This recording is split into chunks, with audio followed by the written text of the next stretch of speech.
In this class, we are going to learn the relative clauses. So we use relative clauses to give additional information about something without starting another sentence.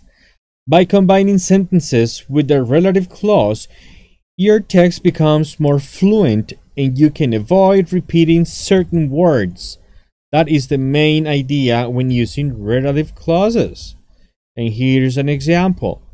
We use who to refer to a subject or object pronoun. For example, it says, I told you about the woman who lives next door. So I don't need to give two sentences like, I told you about the woman and she lives next door. I don't need to do that. I can use something called the relative pronoun to minimize and shorten my sentence. Then here it says we use which for subject or object pronouns for animals and things or things. For instance, do you see the cat which is lying on the roof?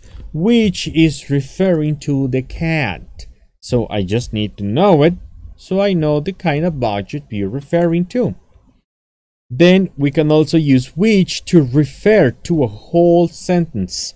For example, it says he couldn't read, which surprised me. So the whole thing, the whole happening, he couldn't read, was surprising for me. So whose, we use whose to show possession for people, animals, and things. For example, do you know the boy whose mother is a nurse? So do you know the boy whose mother? Do you know the man whose car is a Volkswagen, for example? And then we have whom. Whom is used as an object pronoun for people, especially in non-defining relative clauses. So we usually use whom for more abstract and formal aspects. In this case, for instance, it says, I was invited by the professor whom I met at the conference, meaning I want to use the sentence in a more formal context. And of course, we have that. So that is used for subject or object pronouns for people, animals, and things.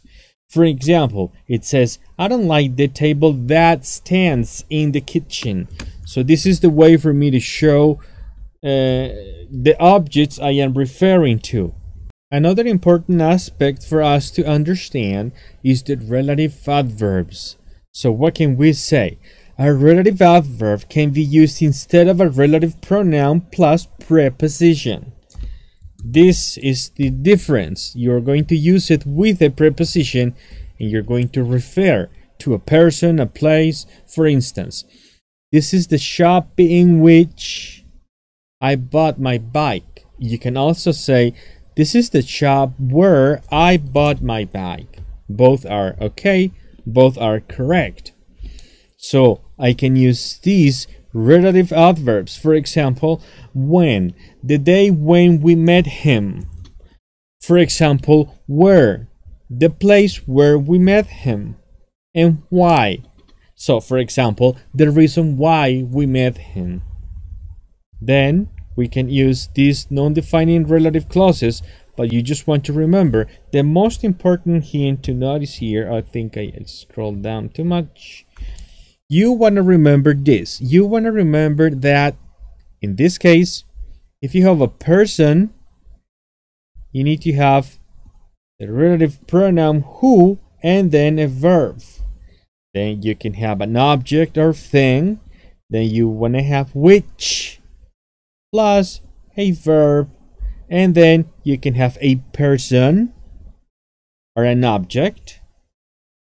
Then you can use whose for a person or an object. This is the basic concept I want you to understand, because these rules are the ones you are going to put into practice in the next exercise. So I'll see you soon.